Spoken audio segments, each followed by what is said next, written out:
Seja bem-vindo a mais um podcast da Lusa. Eu sou a Sandra Moutinho e hoje vamos falar das fraudes que estão a lesar muitos imigrantes em Portugal, que não sabem falar português e que compram cursos de português língua do acolhimento, o SPLA, apesar de o Estado os oferecer gratuitamente. Fazem porque não podem esperar e também porque, no fundo, o que procuram é um certificado que lhes permita avançar com o processo de nacionalidade.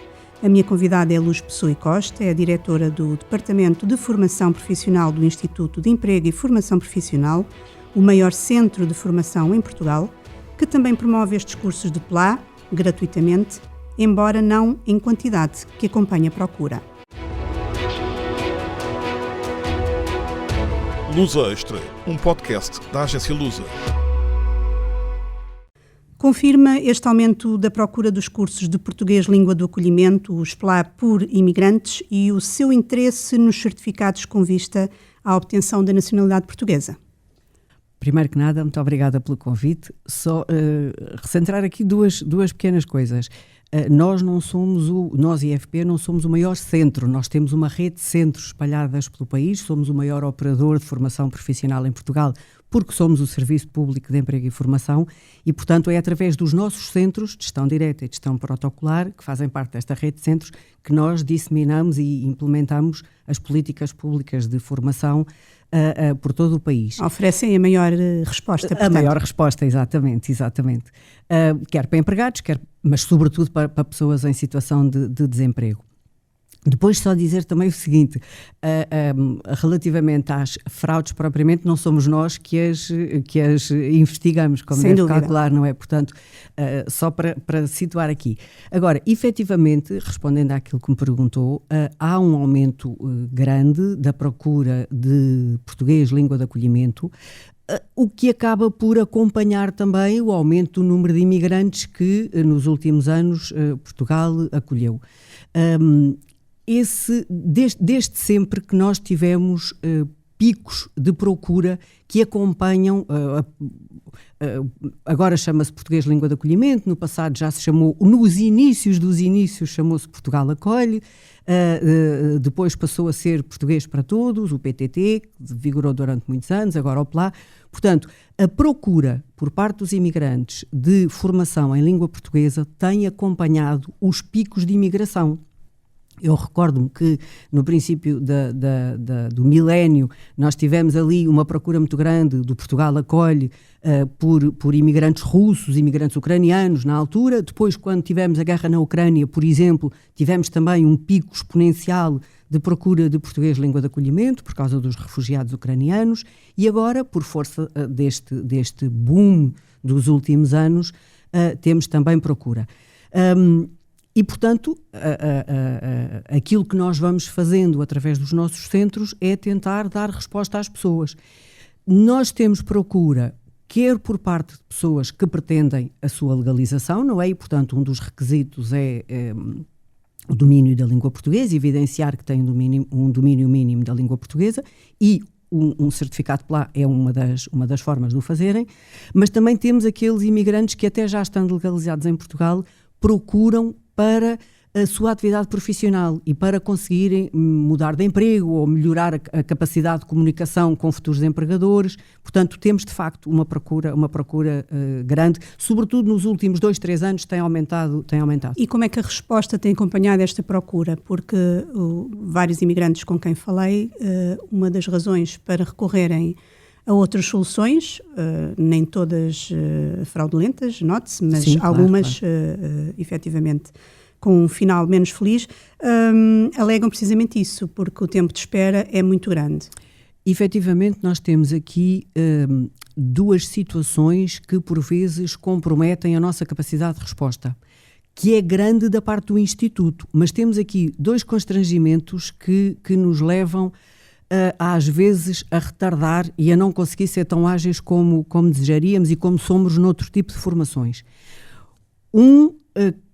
Que implica uma alteração da portaria do PLA e que, portanto, não está só nas mãos do Ministério do Trabalho, está também nas mãos do Ministério da Educação, é os grupos de recrutamento. Porque até agora estão, de acordo com a portaria e mesmo de algumas orientações que têm sido dadas pela ANCAP estão na esfera dos grupos de recrutamento associados à língua portuguesa. E pronto, racionalmente é isso que deve ser, nem sequer ponho isso em causa, não é? Mas considerando que o referencial do português, língua de acolhimento, é também muito vocacionado para as questões da cidadania, para as questões de explicar como é que funciona. Portanto, não é tanto para a questão gramatical ou para a questão da escrita literária, não, nada disso. E, portanto, provavelmente, atendendo à dificuldade que há, mesmo sabemos que nas escolas se debatem também com falta de professores, não é? E nós temos, de facto, dificuldade de recrutar em quantidade suficiente formadores com estas áreas com estes grupos de recrutamento. Seria bom nós podermos ter aqui mais grupos de outras áreas, mas que sejam... que estejam habilitados, do ponto de vista até da experiência profissional, a poder dar esta formação. Porque atualmente, sem mais professores, sem reforço de docentes, não será possível responder à procura. Pois, porque mesmo os nossos formadores são, regra geral, formadores externos, mas eles têm que têm que estar sempre associados à componente escolar. E, portanto, tem que ser daqueles grupos de recrutamento que o Ministério da Educação reconhece como da área do português, da língua portuguesa, do português. E isso, como digo, restringe bastante, não é? Porque há uma falta muito grande de professores e de formadores nesta área. Essa é uma limitação. A outra limitação tem a ver com o número mínimo que é necessário, que a portaria define, que é necessário para constituir um grupo. Nós no Instituto temos uma prática que é quando vimos que há um número mínimo, imagine, a portaria diz que tem que ser um mínimo 15, um máximo 20, mas se nós tivermos, por exemplo, um grupo de 11, 12, nós fazemos uma autorização de exceção àquele centro para poder dar resposta às pessoas. O problema é que às vezes temos também uma dispersão geográfica grande. Não é? Porque os imigrantes vêm, muitos deles atrás de trabalho, como é normal, e têm uma capacidade de mobilidade territorial muito, muito grande e, portanto, às vezes tem uma dispersão geográfica por todo o território, que temos 2, 3 ali, 2, 3 acolá, e não é fácil. O que é que o Instituto tem tentado fazer? E começou, aliás, esta experiência quando foi o acolhimento dos refugiados da guerra da Ucrânia, que tivemos, de facto, muita necessidade de implementar ações de PLA, até porque faz parte do processo de integração, não é? Da própria pessoa no país. E se nós temos como missão, até como serviço público que somos, mas como Estado temos como missão dar às pessoas as melhores condições possíveis, uma delas era e é através da integração pela língua portuguesa. E, nessa altura, nós criámos um PLA digital, feito online, para poder contornar esta questão da dispersão geográfica e que permitia também, para além da formação que tinham online com o formador, não é? Em formato sala, mas era uma sala virtual, criámos também uma série de exercícios pedagógicos para cada imigrante poder ir até treinando e fazendo os seus exercícios, a sua preparação, para depois o curso rentabilizar melhor.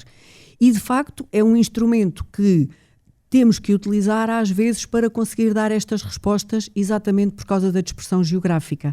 Ou, por exemplo, a dispersão geográfica até pode ser também ao nível do formador. Imagino que até temos um formador, sei lá, em Évora, que neste momento está disponível para dar e temos a necessidade em Lisboa, por exemplo.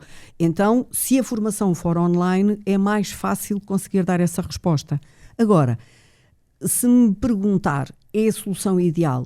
Não. Nós gostaríamos sempre que fosse presencial. Não temos rigorosamente nada contra a formação à distância, antes pelo contrário, temos implementado bastante, sobretudo desde a pandemia até agora, e há de facto públicos e matérias que se adequam completamente. No caso dos imigrantes, nós entendemos que parte do processo de acolhimento se faz também desta relação com o formador, com os próprios em sala, é um processo que devia ter aqui um caráter também mais personalizado, mais humano, por assim dizer, não é? E que esta componente não permite desta forma. Muito bem. Os cursos PLA acabam por ter várias tutelas, o que a experiência diz que às vezes dificulta a que a casa esteja arrumada. Neste caso das formações e no que diz respeito aos cursos promovidos pelo IFP, que circunstâncias e em que circunstâncias chegou ao IFP a informação de possíveis fraudes e como é que estas acontecem? Nós temos, também enquadrar aqui, nós IFP periodicamente temos relatos que nos chegam normalmente através de e-mails anónimos de fraudes, quer ao nível do PLA, quer ao nível de outras modalidades. Aliás, devo-lhe dizer que o PLA nem sequer é aquele que tem mais queixas, por assim dizer. Por exemplo, ao nível da formação de formadores, ao nível muito da utilização abusiva do nosso símbolo, em publicidades, em certificados, e, portanto, chegam-nos, em regra, por e-mails anónimos, uns, outros não, e que nós, obviamente, somos obrigados a enviar ao Ministério Público, não é? Porque nós não temos qualquer competência nem atribuição inspectiva de todo. E, portanto, enviamos ao Ministério Público com informação. Primeiro vamos analisar internamente, mas imediatamente enviamos ao Ministério Público. Se tivermos alguma informação sobre aquilo, partilhamos com o Ministério Público, enviamos. Se não tivermos, é a competência do Ministério Público investigar. Portanto, em regra, surgem-nos por denúncias. Outras vezes surgem-nos, eu até estive a fazer um levantamento sumário dos últimos 10 anos, por acaso até depois acabei por recuar a 2014, e de facto estas denúncias que nós mandamos para o Ministério Público, como digo, nas mais variadas modalidades de formação, incluindo na altura o PTT, agora o PLA, e já na altura também o Portugal Acolhe, eu recordo-me disso, aí já não fui proceder a esse levantamento, mas recordo-me disso. Chegam-nos em regra assim e nós, como entidade pública, enviamos às entidades competentes, claro. E têm depois alguma resposta da investigação que o Ministério Público faz? Olhe, quem articula com o Ministério Público não é o departamento que eu dirijo. O Departamento de Formação Profissional, é a nossa assessoria jurídica. Não sei responder, para ser muito sincera. Mas não sabe, por exemplo, se estas denúncias tiveram consequências? Ainda são muito recentes, tanto quanto sei, ou seja, aquelas que eu tenho conhecimento, por exemplo, a agência, a ANCAP partilhou também connosco duas ou três situações, que por coincidência até eram as mesmas que nós tínhamos tido conhecimento, portanto alguém terá enviado para vários sítios. Estou a falar destas concretamente do PLA. 3 queixas desde 2025, disse o Ministério Público à Lusa. Exatamente, e que provavelmente as queixas até em alguma parte podem ser coincidentes, vêm de sítios diferentes, porque nós no Instituto temos muito observamos muito isso, que há pessoas que quando se queixam, desculpa a expressão, disparam os mails para tudo o que é entidade, não é? E depois acabam por gerar várias queixas vindas de várias entidades quando o fundamento inicial é o mesmo. E isso também acontece aqui, como é óbvio, não é? E, portanto, isto para lhe dizer que é assim que nós temos conhecimento. Creio que, mas isto é uma suposição minha, neste momento aquelas ainda são muito recentes e nós sabemos os tempos que o Ministério Público, pela sua própria organização, demora de alguma forma. Eu não creio sequer que elas já tenham tido um desfecho final que nos possam comunicar. Acredito que no final de tudo o Ministério Público, imagino que uma queixa é arquivada ou que uma queixa tem sequência para julgamento, estou em crer que o Ministério Público informará o Instituto através da nossa assessoria jurídica. Mas neste caso em concreto, não creio sequer que haja ainda tempo útil para o Ministério Público ter atuado. Para quem não conhece como é que se processa estas formações e as ligações que têm ao processo de nacionalidade, portanto, qual é a importância deste certificado para estes imigrantes? É grande. Não somos nós a entidade que trata da legalização, não é? No fundo. Mas está previsto na portaria do PLA que há um artigo específico sobre isso, que a formação, o PLA tem vários níveis. Tem o nível A1, que é muito básico, tem o nível A2, depois tem outros níveis.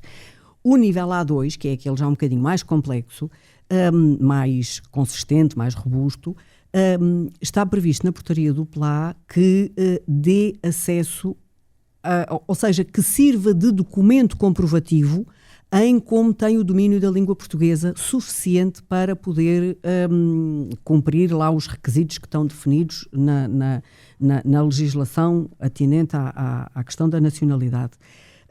Portanto, para os imigrantes é óbvio que, não sendo esta a única via, porque há outra via através daquele exame feito... A prova da nacionalidade.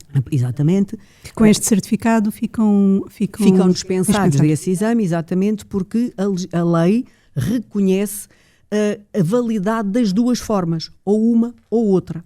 Pronto. Porquê que há muita procura dos certificados PLA?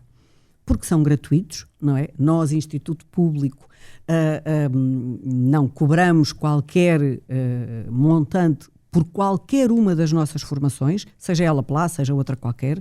As nossas formações, enquanto serviço público, são sempre gratuitas para as pessoas e, portanto, esse é um atrativo. Depois, é um atrativo também porque nós temos, lá está, há aqui uma tutoria do formador que vai acompanhando, uma tutoria pedagógica que vai acompanhando o formando e convenhamos, para alguém que vem para o nosso país, que tem uma língua completamente estranha e às vezes até uma grafia completamente estranha à língua portuguesa, não deve ser fácil, eu ponho nessa pele das pessoas, não deve ser nada fácil este contacto, não é? O contacto com perceber aquelas regras muito básicas, porque muitas das vezes temos sistemas completamente diferentes e, portanto, o ter ali um acompanhamento de um formador em permanência durante aquelas horas do PLA é muito importante. Por isso é que nós preferimos sempre que seja em presencial, sempre que possível. É muito importante. E, portanto, e depois também lá está, porque há esta capilaridade de resposta a nível nacional, apesar de não ser suficiente, mas não deixa de ser significativa. E, portanto, é natural que os imigrantes nos procurem, até porque há muitas associações de imigrantes que têm tradição de trabalho com o Instituto, de há muitos anos, de encaminhar imigrantes quer para PLA, quer para outras formações, quando estão em situação de desemprego, ou quando estão em situação de subemprego, ou quando querem mudar de emprego. Portanto, há uma tradição de colaboração do IFP com as entidades da sociedade civil, para os imigrantes e para outras situações, e no âmbito dessa colaboração e dessa cooperação é normal que os imigrantes também sejam encaminhados para o IFP por estas entidades. No caso dos imigrantes que são enganados, seja porque pagaram valores muito elevados e no fim o certificado que obtêm não vale como prova para a nacionalidade, o que é que eles podem fazer? Estamos a falar de uma população vulnerável, fragilizada? Antes de responder a isto, deixe-me só fazer aqui uma contextualização, que é importante. Os cursos que dão estes certificados que permitem instruir o processo são estes dois que falámos aqui.